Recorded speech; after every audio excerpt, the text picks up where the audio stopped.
श्री स्वामी समर्थ. आजच्या नवीन व्हिडिओमध्ये आणि श्री स्वामी समर्थ या यूट्यूब चॅनलमध्ये तुमच्या सर्वांचे सहर्ष स्वागत आहे. अनंत कोटी ब्रह्मांड नायक राजाधिराज योगीराज जगाचे चालक मालक पालक श्री स्वामी समर्थ महाराज यांना त्रिवार वंदन करते आणि आजच्या नवीन व्हिडिओला सुरुवात करते. आज 26 जानेवारी या दिवशी प्रजासत्ताक दिवस म्हणून संपूर्ण भारतामध्ये हा दिवस साजरा केला जातो. 26 नोव्हेंबर 1949 आणि 26 जानेवारी 1950 हे 2 दिवस भारताच्या इतिहासातील अत्यंत महत्त्वाचे दिवस आहेत. 26 नोव्हेंबर 1949 रोजी घटना समितीने भारतीय राज्यघटनेचा स्वीकार केला होता. त्यानंतर 2च महिन्यात म्हणजेच 26 जानेवारी 1950 रोजी भारतीय राज्यघटनेची अंमलबजावणी केली. त्यानुसार भारत एक प्रजासत्ताक राष्ट्र बनले. या घटनांची आठवण म्हणून देशात 26 नोव्हेंबर हा दिवस संविधान दिन म्हणून साजरा करण्यात येतो आणि भारतीय राज्यघटनेच्या निर्मितीचा हा प्रवास अत्यंत खडतर होता. पण त्यानंतर स्वातंत्र्यानंतर सार्वभौम भारताची राज्यघटना तयार करण्याचे काम तब्बल 2 वर्ष 11 महिने आणि 18 दिवस सुरू होते. डॉक्टर बाबासाहेब आंबेडकर यांच्या अध्यक्षतेखाली संविधान समितीने राज्यघटनेचा मसुदा तयार केला होता. हे संविधान 26 नोव्हेंबर 1949 या दिवशी स्वीकृत करण्यात आले होते. देश 15 ऑगस्टला स्वतंत्र झाला असला तरी 26 जानेवारीपासून भारताचं लोकशाही पर्व खऱ्या अर्थाने सुरू झालं होतं. भारत या दिवशी लोकशाही सार्वभौम गणराज्य बनला.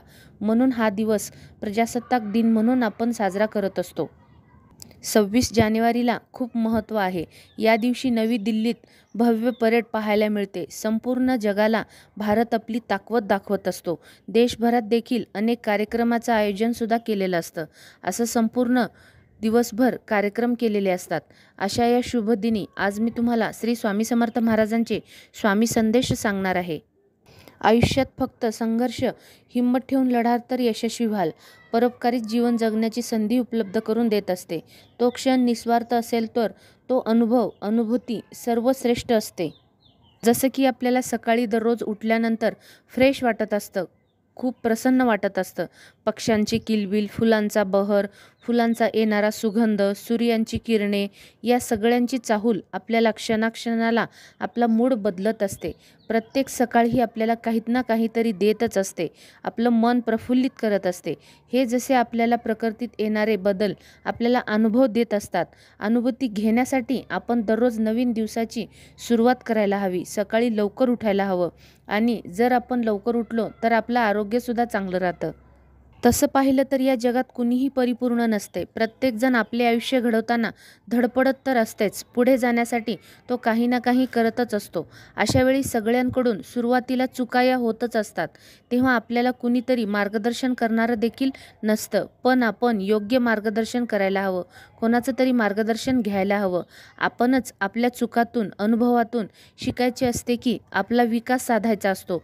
नदी जेव्हा सागराच्या दिशेने वाहते तेव्हा ती उलट प्रवाहित होत नाही. त्यामुळे आपण आपल्या स्वतःचा विचार करायचा. स्वतःच्या भूतकाळामध्ये घडलेल्या गोष्टी, भविष्याकडे लक्ष केंद्रित करायचं. आपण भूतकाळात घडलेल्या गोष्टीकडं जास्तीत जास्त लक्ष द्यायचं नाही. भविष्यामध्ये कोणत्या गोष्टी घडणार आहेत, कोणत्या गोष्टी आपल्याला घडवायच्या आहेत, या गोष्टीकडे जर आपण जास्तीत जास्त लक्ष दिला तर त्याचा आपल्याला खूप फायदा होईल.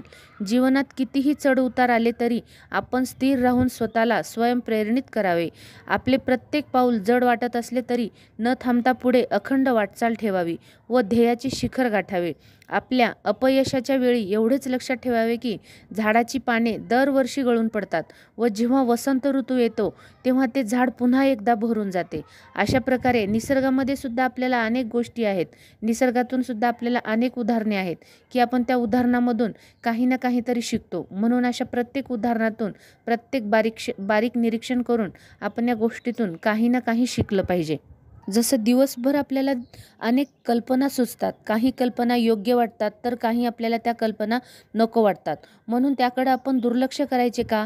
वेळ, प्रसंग सांगता येत नाही. एखादी कल्पना जर आपल्याला चांगला वाटत असेल तर तीच कल्पना आपल्या आयुष्याला दिशादर्शक ठरू शकते. म्हणून आपण चांगला विचार करायचा, सकारात्मक विचार करायचा. तरच आपल्या जीवनामध्ये हळूहळू का होईना बदल व्हायला नक्कीच सुरुवात होते. श्री स्वामी समर्थ म्हणतात, जीवन हा एक प्रवास आहे. जीवनाचा मार्ग समजत नसेल तरी त्यावर विश्वास ठेवायला शिकले पाहिजे. या प्रवासात जसे चढ उतार असतात, संकट, आव्हाने आणि अडचणी येत असतात, तसेच काही सुखाचे क्षण देखील येत असतात. या मार्गावरील वळणांना तर कधीही घाबरून जाऊ नये. काही वेळा आपल्याला नको असलेल्या गोष्टी समोर येतील, पण त्याचबरोबर काही गोष्टी अशाही असतील ज्या खरोखरच आपल्याला अत्यंत महत्त्वाच्या आणि गरजेच्या असतील. मार्गावरील एखादे वळण आयुष्याला चांगले वळण लावून देईल, पण हे करताना आपण आपली हुशारी वापरली पाहिजे. आपण फक्त कष्ट करायची तयारी ठेवली पाहिजे, संयम आणि स्वयंशिस्त बाळगली पाहिजे. तेव्हाच आपल्याला प्रगती आपली कुठंही अडखळणार नाही. आपली प्रगती ही कायम होत राहील. फक्त आपण जे काही करत आहात ते स्वयंप्रेरणेने, एखाद्याचं मार्गदर्शन घेऊन आणि सकारात्मक दृष्टीसमोर डोळ्यासमोर ठेवून आपण या गोष्टी जर केलात तर आपल्याला आयुष्यामध्ये कोणीही अडवं येणार नाही. सतत आपली प्रगती होतच राहील. कसं असतं बघा, प्रत्येक मनुष्याच्या जीवनात जीवाला लावणारे शब्द आयुष्य घडवतात, तर जिव्हारी लागणारे शब्द आयुष्य बिघडवत असतात. शब्द प्रेम, प्रेरणा, यश, नाते तसेच आयुष्यभर आणि आयुष्यानंतरही मनामनात जपणारी भावना देतात. शब्दाची मोल जपली की आपले आयुष्यही अनमोल बनत असते.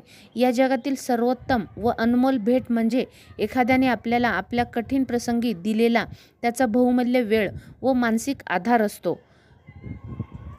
जीवन जगत असताना आपल्याला राग खूप लवकर येतो, पण राग आल्यानंतर ओरडायला कधीच ताकद लागत नाही. राग आल्यावर खरी ताकद लागते ती शांत बसायला. आणि लक्षात ठेवा, तुम्ही कधीही शब्द येतात हृदयातून, पण त्याचा अर्थ निघतो डोक्यातून.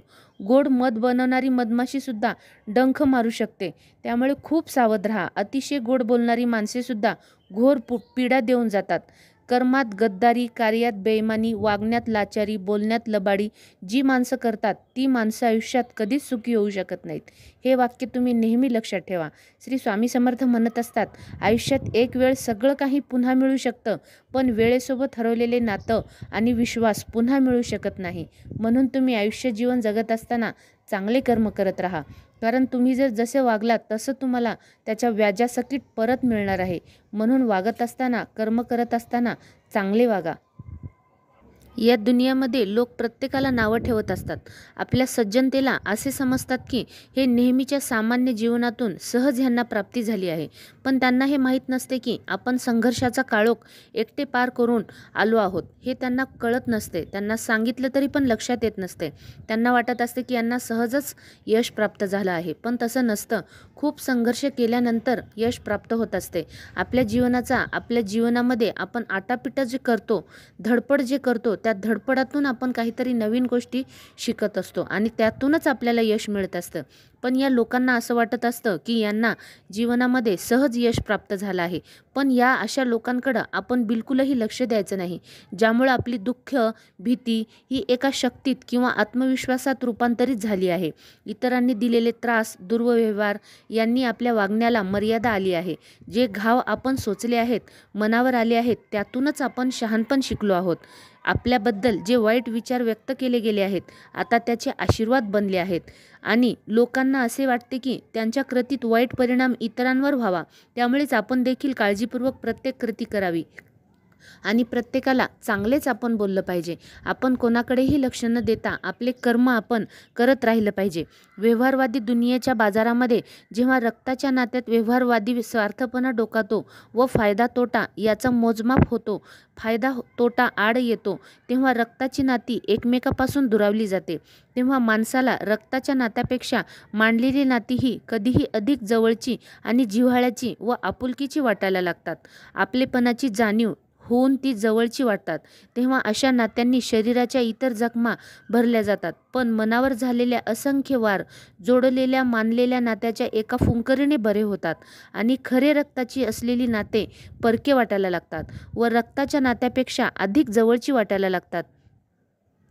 त्यामुळे माणसाने आपल्याला वेळप्रसंगी साथ देणाऱ्या नात्यांना न दुरावता जोडलेली मांडलेली नाती जपावी, कारण कधी रक्ताची नाती तुटतील, मात्र मांडलेली नाती ही कधीही जवळची निस्वार्थ भावनेने जोडलेली असतात, म्हणून ती कायमस्वरूपी आपल्यासोबत टिकत असतात. अशा नात्यांना आपण जीवनात अधिक महत्त्व द्यायला हवं. श्री स्वामी समर्थ महाराज सांगतात, शेवटी मी तुम्हाला एवढंच सांगते, प्रत्येकाच्या आयुष्यात काय लिहून ठेवलं आहे हे श्री स्वामी समर्थाशिवाय कोणालाच माहीत नाही. म्हणून आयुष्यात जास्त विचार न करता स्वामी सेवेचा विचार करा, स्वामी सेवा करा. आयुष्याच्या वाटेत कितीही काटे असले तरी स्वामीच्या कृपेने त्या काट्याचे रूपांतर फुलात होण्यास वेळ लागणार नाही. म्हणून नेहमी चांगले कर्म करत राहा.